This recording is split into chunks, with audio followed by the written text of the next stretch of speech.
Good afternoon and welcome. This is Spotlight Africa and we're coming to you live from Uyo, the capital city of Akwa Ibom State. I am Uyai Imam. Today on Spotlight Africa, Madagascar President names Army General as new Prime Minister. Malawi's President Mutharika moves swiftly to appoint partial cabinet. UNESCO board selects Egypt's former Antiquities Minister El-Enany as new chief. Tanzanian ex-ambassador and government critic abducted. Plus, the CAR president's rival has been invited back home from exile, then detained. These stories are all just ahead on Spotlight Africa. Stay with us.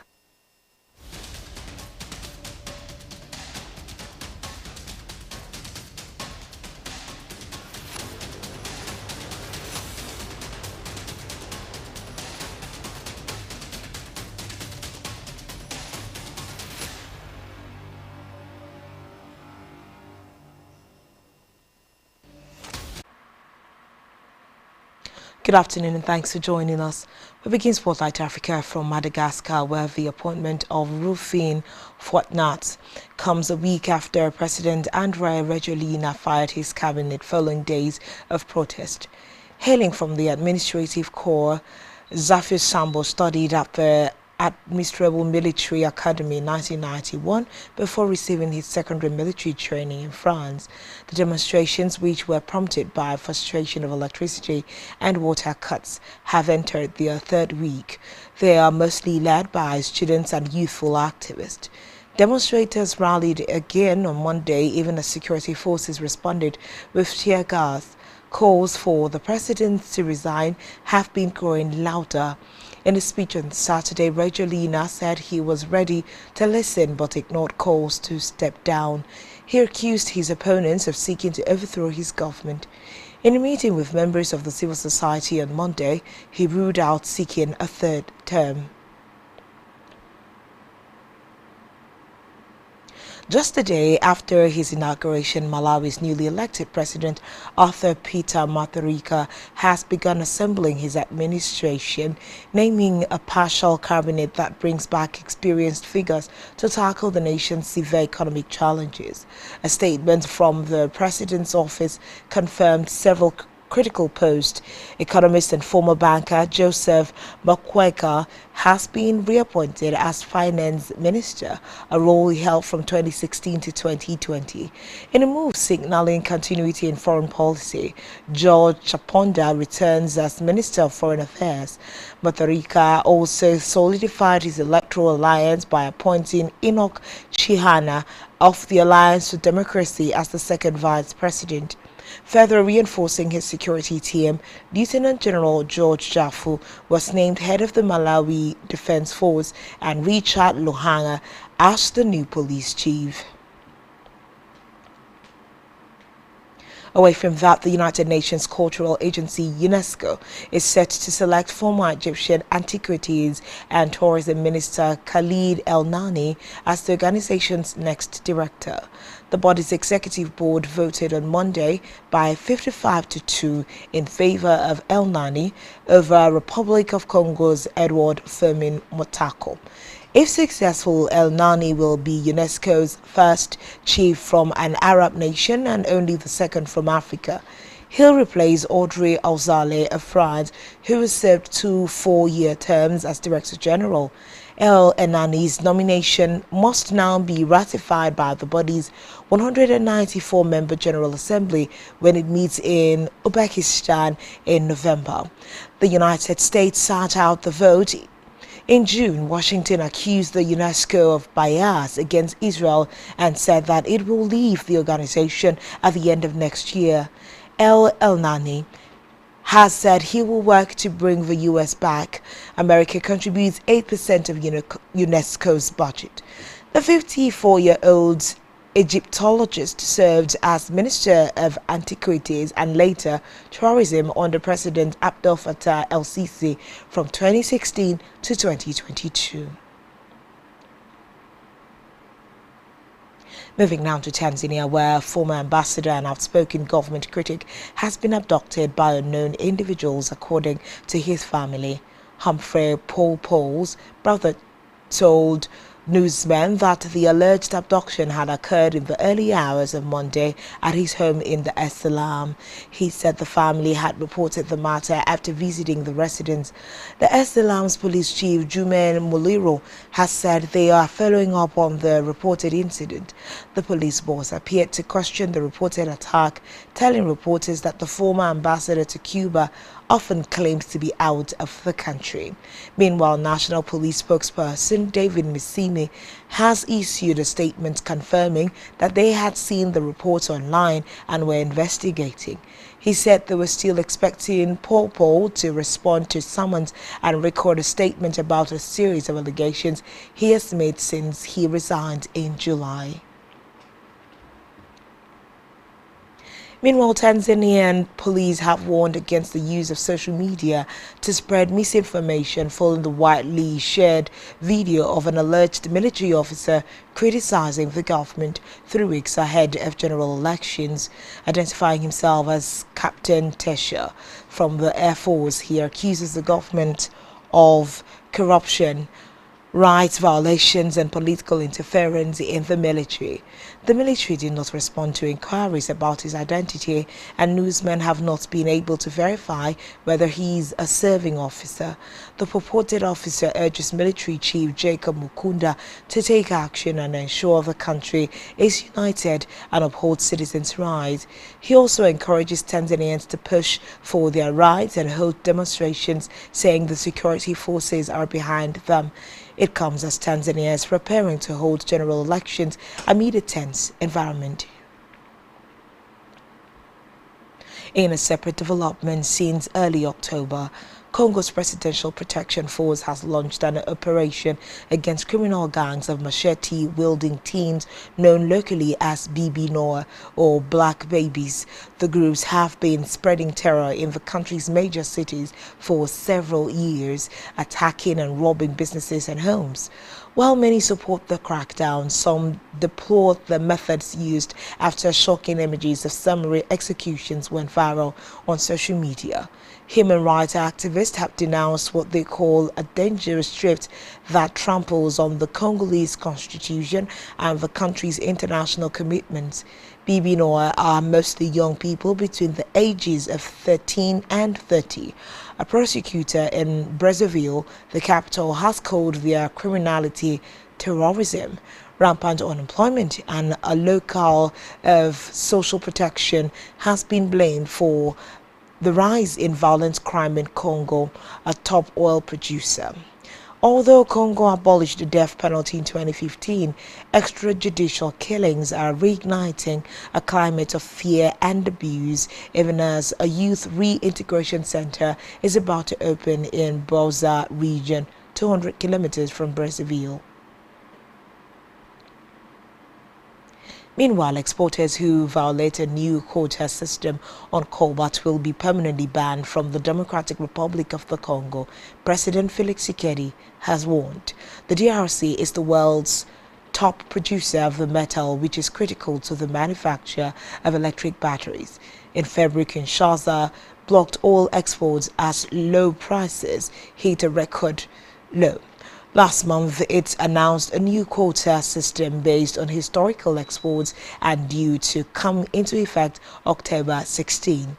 Miners will be able to ship just over 18,000 tons of cobalt for the rest of this year, with annual caps of just over 96,000 tons for 2026 and 2027.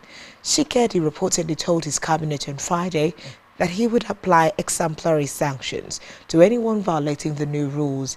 He said the new system would be an effective lever to influence the market after years of predatory strategies.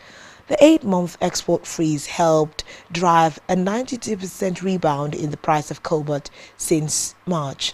The crackdown comes as violence in the country's mineral-rich east continues to escalate between Rwanda-backed M23 fighters and the Congolese armed forces, despite U.S. efforts to broker a peace deal. ICC convicts Darfur militia leader for war crimes. Stay tuned for details of this and more in a moment.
Welcome back and thanks for staying tuned, bringing you more stories on Spotlight Africa. The International Criminal Court (ICC) has convicted a former Sudanese militia leader for atrocities committed in the Darfur conflict more than 20 years ago, marking the first ever conviction related to the violence that devastated the region. On Monday, judges at The Hague found Ali Mohammed Al-Abdel Rahman, also known as Ali Kushab, guilty of 27 counts of war crimes and crimes against humanity, including murder, rape, torture, and persecution. His sentence will be determined after a new round of hearings. The rulings represent a historic milestone for the ICC, as it is the first and only conviction stemming from the Darfur conflict since the United Nations Security Council referred the case to the court in 2005. Abd al-Rahman, who denied all 31 charges when his trial began in April 2022, was accused of leading Janjaweed militia forces responsible for some of the worst atrocities in Darfur between 2003 and 2004. Prosecutors described his actions as acts of beastly violence, including coordinated attacks in villages, mass killings, and the use of rape as a weapon of war. Away from that, devastating floods in Sudan's Nile state have killed more than 30 people and left thousands of others stranded. Authorities say flooding of the Blue and White Nile rivers has destroyed hundreds of homes and worsened the country's already dire humanitarian situation. Residents describe a night of terror as floodwaters surged through homes and farmland. A lack of equipment and resources has frustrated local initiatives to mitigate the damage, while heavy rains continue to hinder movement and rescue efforts in some low-lying areas. Other states hit by flooding include Blue Nile, Al Jazeera and Khartoum. In River Nile State, residents say the disaster could have been avoided. Sudan's Ministry of Agriculture and Irrigation had earlier identified 6 states at significant risk of Nile flooding this year, including Jazeera State and Khartoum. Authorities have called on citizens living in vulnerable areas to take all necessary precaution. Egypt, which has also seen flooding in the Nile Delta, is pointing the finger at Ethiopia. Cairo says its newly opened dam on the Blue Nile near the border with Sudan is responsible for rising water levels. Addis Ababa has denied releasing excess water and says the dam has helped reduce the flooding.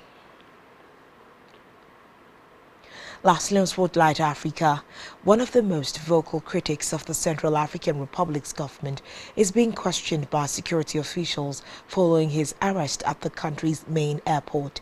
Dominique Desire Eranon leads the March for Democracy and People's Salvation (MDSP) party and had been living in exile in France for the past 3 years.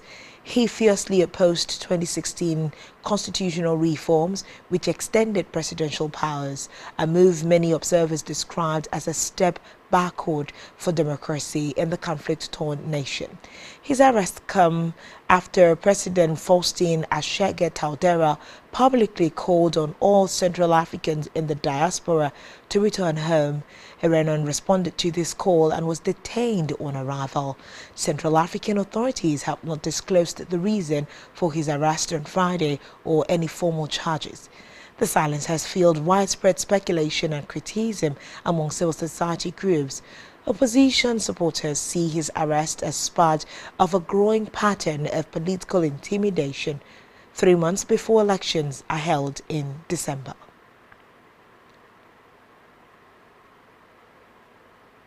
And that's all we're able to bring to you at this time on Spotlight Africa, bringing you stories all around the continent. This has been put together by Spectrum Television.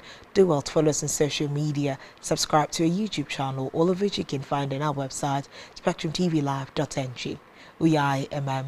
Good afternoon and thanks for watching.